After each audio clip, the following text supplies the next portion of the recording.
Deputado, eu quero começar trazendo o tema que eu considero mais importante do momento, que é a queda do canal da Timeline. Você já está sabendo disso? Você tomou ciência? A Timeline é um canal de titularidade do Luiz Ernesto Lacombe. O Alan e o Max participam do canal, participam dos programas, e ele foi agora derrubado por ordem do Supremo Tribunal Federal. Todas as redes foram derrubadas por ordem do Supremo Tribunal Federal.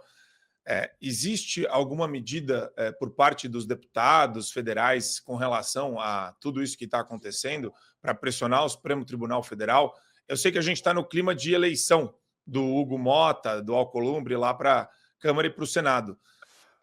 Isso daí pode ser colocado como uma pauta prioritária para esses candidatos à presidência que já mostraram desinteresse com relação a esse assunto, já mostraram que não vão pautar nada nesse sentido?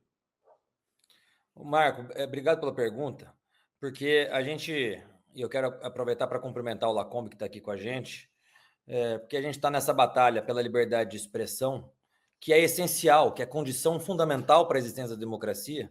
A gente está nessa batalha desde 2019, enquanto o governo, a oposição da época, ou seja, o PT, se juntava com o Supremo Tribunal Federal e implementavam no Congresso Nacional a CPMI das fake news, nós estávamos lá trabalhando, lutando para preservar o direito fundamental à liberdade de expressão.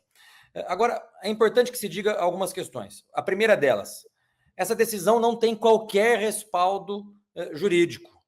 Essa decisão de agora é mais um triste episódio de censura prévia que nós estamos vivenciando ao longo desses últimos anos.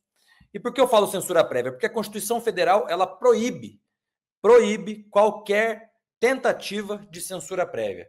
E a partir do momento em que você retira as redes sociais de um veículo de imprensa, um veículo de comunicação independente, você está praticando censura prévia, porque você está impedindo que as pessoas saibam as informações que aquele veículo está falando. Eu fico imaginando se fosse com algum veículo de esquerda, o Brasil 247 ou o ICL, veículos que são notadamente de esquerda, que são veículos também considerados ditos independentes, porque não fazem parte dessa extrema imprensa, mas são de esquerda.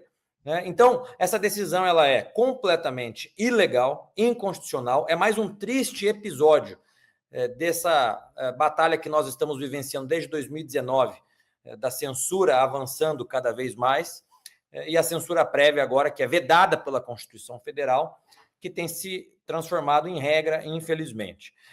Eu tenho um projeto de lei, Marco, que é para proibir você ter qualquer decisão judicial que retire por tempo indeterminado as redes sociais de qualquer pessoa física, jurídica ou veículos de imprensa. Isso não tem respaldo, como disse, essa decisão já não tem respaldo legal. O Marco Civil da Internet proíbe isso.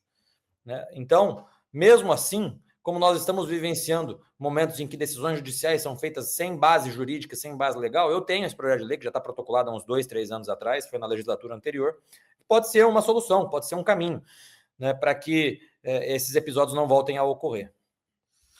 Desculpa, pessoal, ato falho meu. Eu fico tanto falando do Felipe Martins, o deputado Felipe Barros. Eu já troquei o nome deles várias vezes. Perdão, deputado Felipe Barros.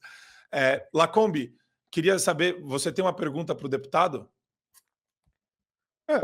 A gente está meio perdido, sem saber o que fazer, né? Porque o que a gente lê nos jornais é que o governo está preparando, deputado, um novo PL, né? Agora não é mais o 2630, vem uma versão piorada ainda do 2630.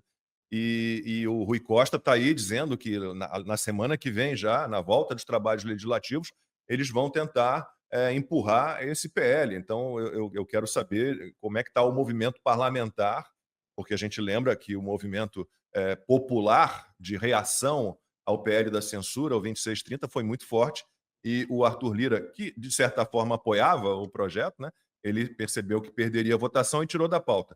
Então, eu quero saber, nessa volta dos trabalhos legislativos, como é que o senhor enxerga essa situação? O governo tentando pressionar com um novo PL da censura, ainda pior do que o anterior, e a oposição de que maneira vai reagir a isso? De que maneira pode reagir a isso, deputado?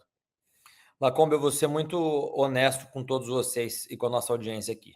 Eu acho que qualquer tentativa do governo em avançar com projetos de lei, como o PL 2630, que é o projeto de lei da censura, não tem qualquer tipo de possibilidade de avançar, pelo menos na Câmara dos Deputados. Não há qualquer clima para que isso avance na Câmara. Nós vimos isso acontecer durante toda a discussão do projeto de lei 2630, e eu fiz parte de todo o grupo de trabalho, comissão especial do projeto 2630, desde o início, desde a legislatura passada. Nós vimos a ampla participação popular quando o presidente Lira decidiu colocar na pauta esse projeto de lei. A população se manifestou, fazendo com que até aqueles deputados dos partidos de centro recuassem.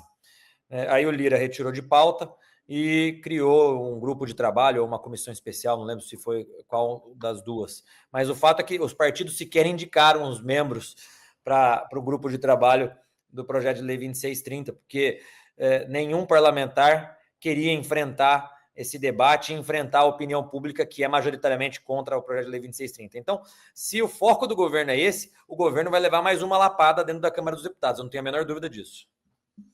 Perfeito. Sté, gostaria de saber, tem uma pergunta para o deputado? Tenho, eu quero saber sobre a Ambipar, deputado. Eu vi que você foi o único parlamentar que se preocupou para falar sobre isso, e o que aconteceu? A Ambipar é um grupo multinacional bilionário que assinou um contrato em Davos para poder fazer, vou abrir aspas aqui, né? Cuidar de 1 milhão de quilômetros de terras indígenas, aí, cerca de 13% do território nacional, e isso feito na barrigada, sem licitação, sem nada. O que você conseguiu ver disso até agora? Quais as medidas que você está tomando sobre isso? Explica para a gente melhor esse negócio aí, porque eu estou com muita dúvida disso aí, eu não estou entendendo. Por que o Supremo não deu 24 horas para ninguém explicar isso? Um contrato assinado no exterior para um grupo multinacional cuidar de não sei quantos quilômetros de território aqui, Guajajara não fala nada, estamos todos assim, alarmados, tá? Estou perplexa. Diga para mim, o que você viu sobre isso? Obrigado, Esté, pela pergunta. Olha, esse caso é um escândalo, gente. Para vocês terem ideia, na semana passada em Davos, o secretário executivo do Ministério dos Povos Indígenas assinou um protocolo de intenções com os diretores dessa empresa chamada Ambipar. Esse protocolo de intenções tem um objetivo: colocar a Ambipar como uma empresa que faz gestão de serviços públicos em todos os territórios indígenas brasileiros. Nós estamos falando de uma área de 1 milhão de quilômetros quadrados, áreas que todos os territórios indígenas do país, ou seja, então nós estamos falando de territórios do Rio Grande do Sul ao Acre, todos os estados têm pelo menos 1, 2, 3 áreas de territórios indígenas, uma área equivalente ao tamanho da França e da Inglaterra juntas, portanto 14% do território nacional, em que essa empresa Ambipar fará a gestão de serviços públicos, seja lá o que isso signifique. Né? E aí, então, quando isso veio à tona, primeiro a partir de perfis nas redes sociais, depois veículos de imprensa também passaram a abordar o assunto, eu gravei um vídeo no domingo dizendo que isso era um completo absurdo, porque, veja, não houve qualquer tipo de concorrência pública, de processo licitatório para que o governo federal contratasse essa empresa Ambipar. Não houve qualquer tipo de diálogo com as comunidades indígenas para saber se as comunidades indígenas gostariam de ter gestão de serviços públicos em cada uma dessas áreas. As comunidades indígenas sequer estavam sabendo disso. Então, é completamente ilegal. Aí eu gravei o vídeo dizendo que eu estava fazendo uma série de requerimentos de informação para o Ministério dos Povos Indígenas, pedindo esse protocolo de intenções na íntegra, porque aí entra um fato curioso. Eles assinaram esse protocolo de intenções na semana passada em Davos. Só que eles não se conheceram em Davos e resolveram assinar um protocolo de intenções que tiraram do chapéu. Eles certamente já estavam em negociação nos meses anteriores e culminou na assinatura desse protocolo de intenções lá em Davos. Então, eu pedi para o Ministério dos Povos Indígenas todas as atas das reuniões que fizeram ao longo desses últimos meses, bem como a degravação dessas reuniões e a íntegra do protocolo de intenções. E aqui um segundo fato curioso. As ações da Ambipar na Bolsa de Valores, ao longo desses últimos 2 meses, cresceram 5.000%. O que me leva a crer que houve divulgação de informação privilegiada para algumas pessoas para que comprassem ações da Ambipar, já sabendo da assinatura desse protocolo de intenções. Porque, por qual razão uma empresa nos últimos 2 meses, ou seja, janeiro, dezembro e finalzinho de novembro, cresceria 5.000% as suas ações na Bolsa de Valores. Tudo me leva a crer que houve divulgação de informações privilegiadas. E aí, o terceiro fato, né, as pessoas que compõem as diretorias da empresa Ambipar são pessoas que têm uma relação umbilical com ONGs internacionais que estão atuando no Brasil, atrapalhando o desenvolvimento do Brasil ao longo dessas últimas décadas. Né? Então, nós temos vários problemas. Esse caso é um escândalo. Ontem eu estava vendo e lendo sobre a empresa Ambipar na internet. Me parece que essa empresa já foi, inclusive, processada e denunciada na justiça de outros países por venda de créditos de carbono falso, por exemplo. Um dos casos é sobre isso. Então, isso cheira coisa errada. Eu fiz requerimento ao Tribunal de Contas da União, ao Ministério Público Federal, ao Ministério dos Povos Indígenas, como eu falei para vocês agora há pouco, a própria CVM. A CVM precisa investigar por que houve esse crescimento exponencial de 5.000% nas ações da Ambipar na Bolsa de Valores. Então, eu aguardo essas respostas, mas o caso é gravíssimo porque nós estamos falando de soberania nacional, 14% do território nacional. Boa. Didi, tem uma pergunta para o deputado Felipe Barros? Sim, eu gostaria. O senhor falou aí em protocolo de intenções, deputado, ou seja, não é uma coisa definida ainda, né? Definitiva, melhor dizendo. Não é uma coisa ainda que vai acontecer. O que é que se pode fazer para que isso não aconteça, já que ainda está na fase de protocolo de intenção? Didi, boa pergunta, porque tão logo eu divulguei aquele vídeo no domingo, anunciando esses protocolos que eu estava fazendo, o Ministério dos Povos Indígenas correu para dizer que o meu vídeo era fake news. Qualquer crítica que se faça ao governo, eles correm para dizer que são fake news e instalam processos na AGU, no Supremo Tribunal Federal. Esse tem sido o modus operandi do governo, né? Mas nós já estamos acostumados com isso. Aí, na nota do Ministério dos Povos Indígenas, eles afirmam justamente que, olha, é só um protocolo de intenções, nós não iremos implementar isso agora, né? Mas o fato é, nós precisamos da íntegra desse protocolo de intenções. Aliás, nós sabemos que é um protocolo de intenções por conta da nota do Ministério dos Povos Indígenas. Nós precisamos da íntegra desse documento. Eu não sei efetivamente se é um protocolo de intenções, se já é um contrato que vai começar a ser concretizado no mês que vem, na semana que vem, amanhã. Nós precisamos da íntegra desse documento. Até agora, o Ministério dos Povos Indígenas não disponibilizou a íntegra desse suposto protocolo de intenções. Já poderia ter disponibilizado quando soltaram a nota no domingo, né? Até como forma de comprovar aquilo que o Ministério estava alegando. Mas o fato é que não divulgaram, né? Então, eu vou até as últimas consequências em relação a isso. Se tiver que judicializar, nós vamos judicializar. Vocês sabem o quão complexo essas questões relativas ao território indígena. Você precisa ter autorização da FUNAI até para entrar em comunidades indígenas, dependendo de algumas delas. E a gente quer saber o seguinte, o que essa empresa Ambipar vai ganhar? Porque a gente não pode imaginar que ela vai fazer a gestão de serviços públicos em 14% do território nacional por mera caridade, né? Nós vamos ensinar agora os índios a combater incêndio, porque um dos objetivos da Ambipar é esse, né? Mas não é por caridade que eles vão fazer isso. De que forma que eles vão ser remunerados? O governo federal vai pagar para que essa empresa preste esse serviço nos 14% do território nacional? Ou então a contrapartida da empresa vai poder ser a exploração de recursos minerais e de biodiversidade em cada uma dessas áreas? Nós não sabemos, a gente precisa da íntegra desse documento para tomar as próximas iniciativas. Perfeito, deputado. O Alan dos Santos tem uma pergunta, Alan, para o nosso querido Felipe Barros. Olha, pergunta não, é mais como é que eu posso dizer assim?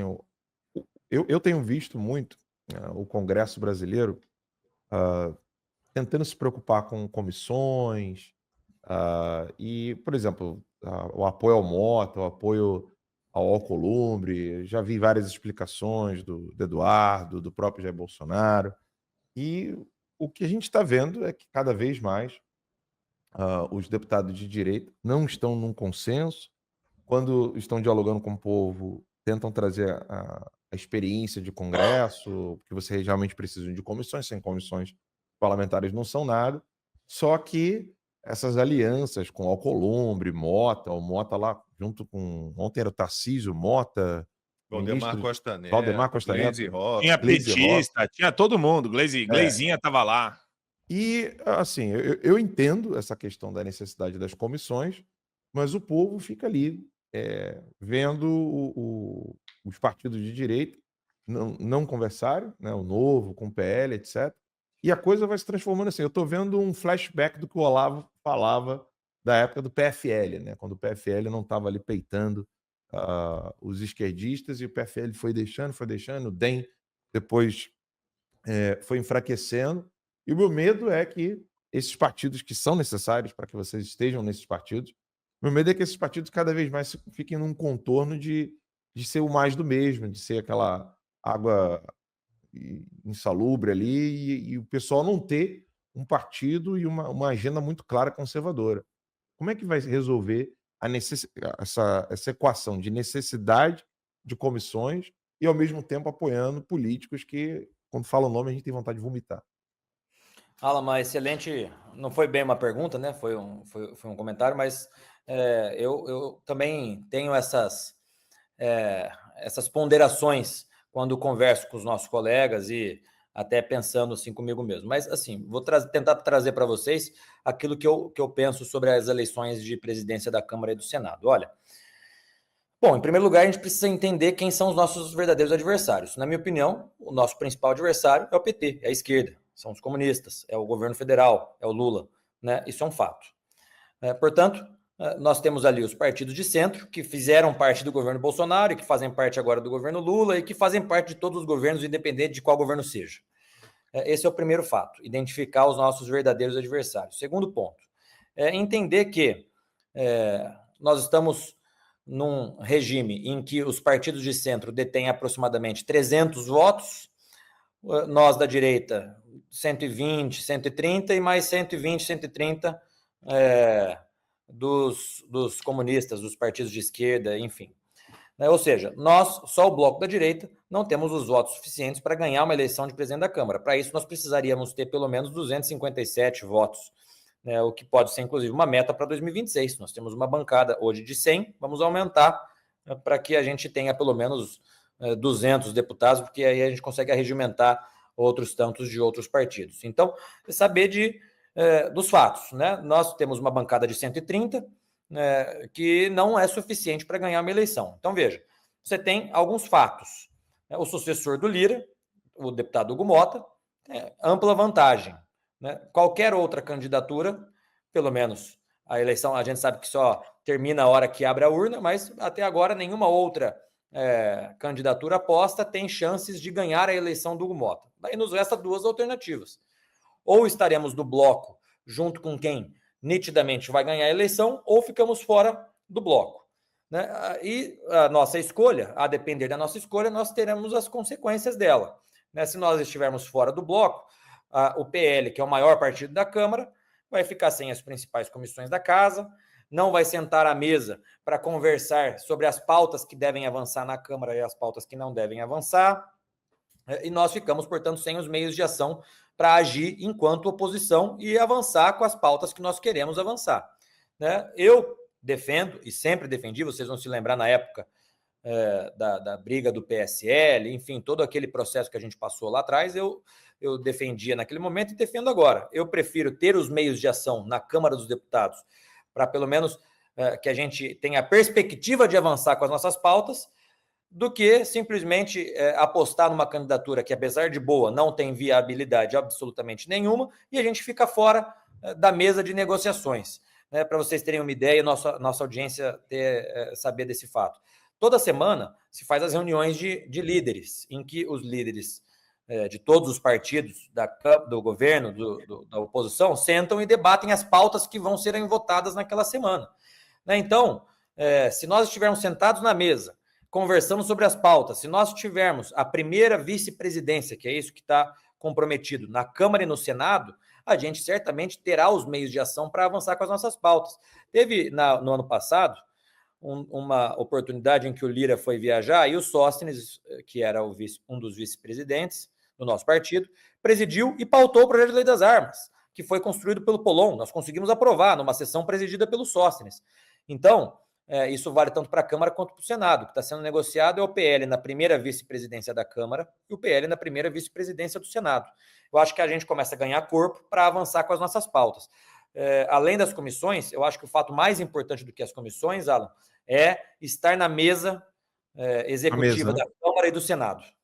Agora, deputado, a minha pergunta é bem honesta, porque assim, uma coisa é a nossa perspectiva de analista e outra coisa é a de vocês no Congresso.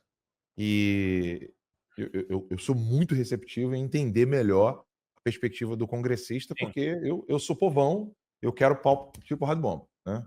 Mas o meu questionamento, eu fico me questionando da seguinte maneira. Então, a estratégia do PT de nunca fazer aliança com nenhum candidato que pudesse, por exemplo, quando o Bolsonaro era presidente, o PT não quis apoiar de jeito nenhum, por exemplo, a candidatura do Lira, salvo engano. Se eu estiver errado, pode me corrigir. Não, eles vieram depois. Eles vieram depois, né?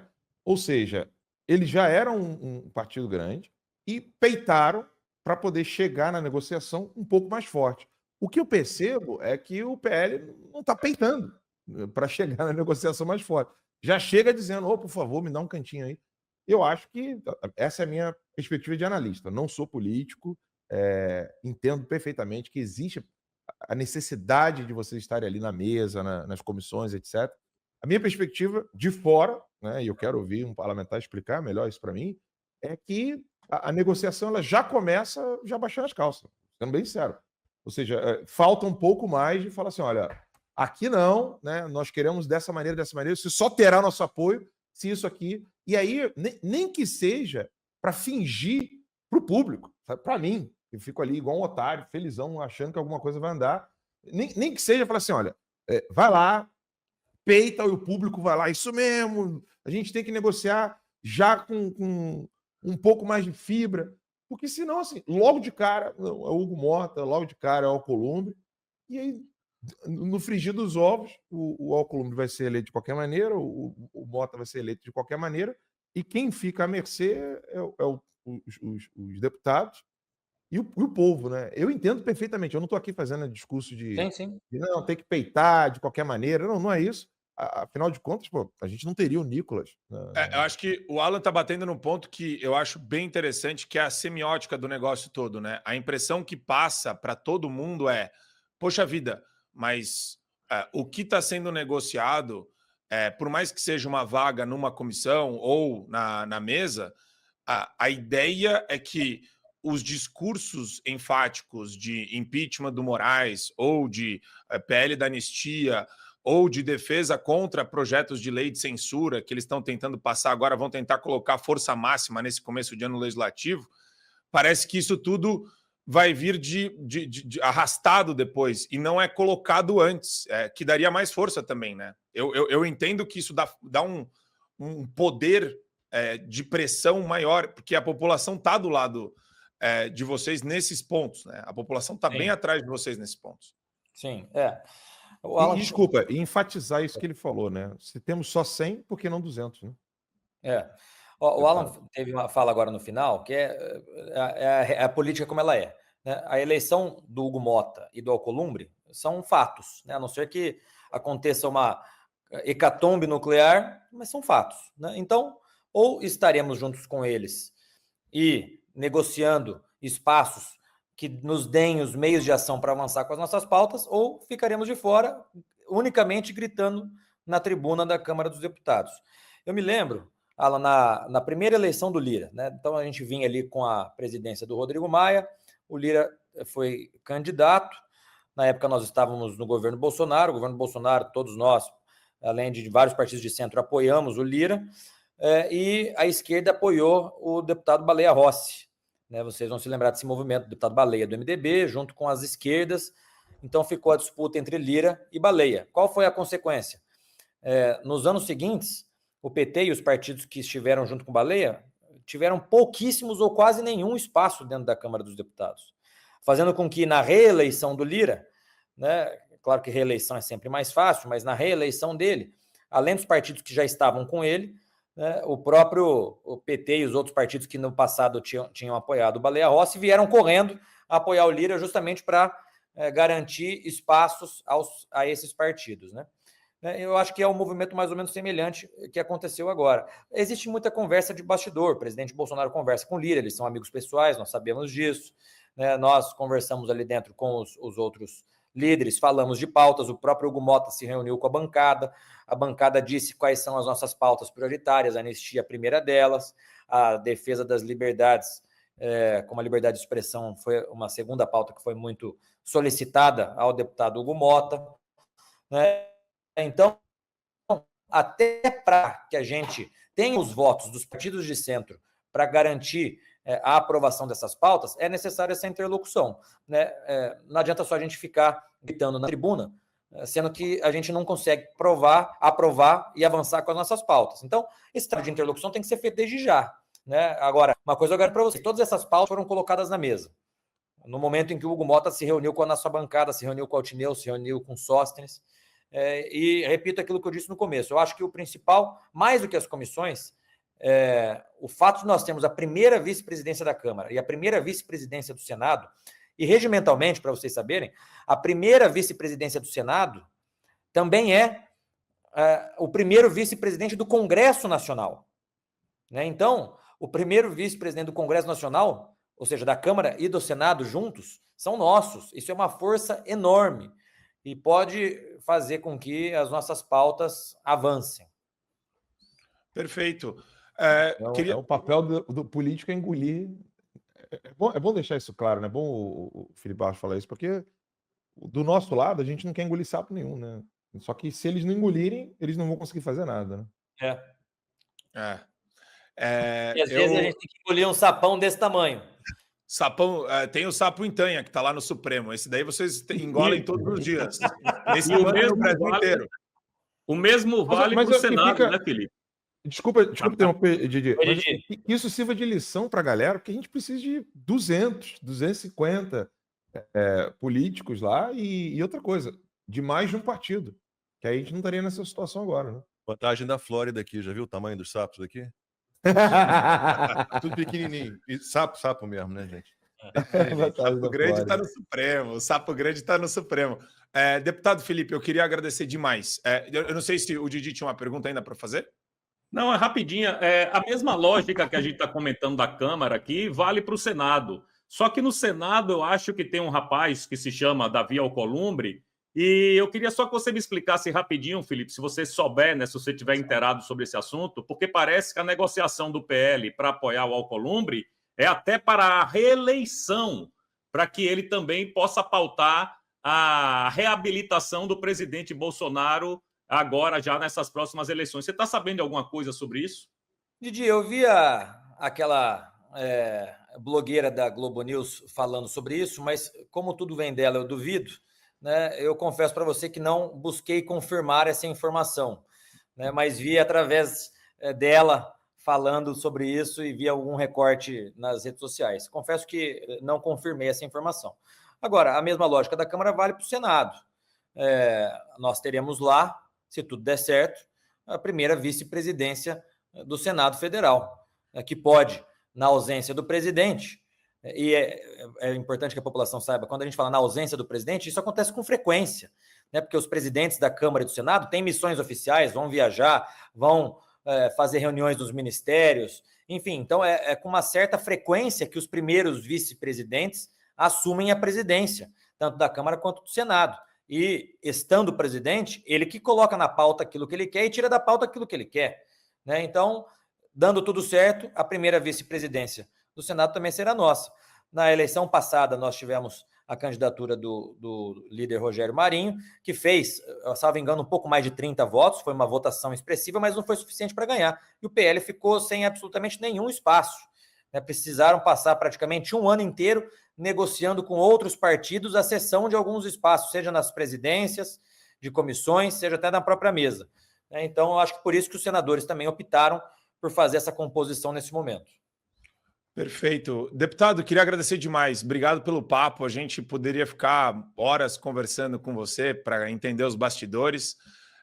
O Felipe Barros tem vários estudos muito legais e projetos também, inclusive falando sobre as ONGs internacionais que recebem dinheiro, as ONGs do Brasil que recebem dinheiro dos Estados Unidos e de várias outras entidades globalistas.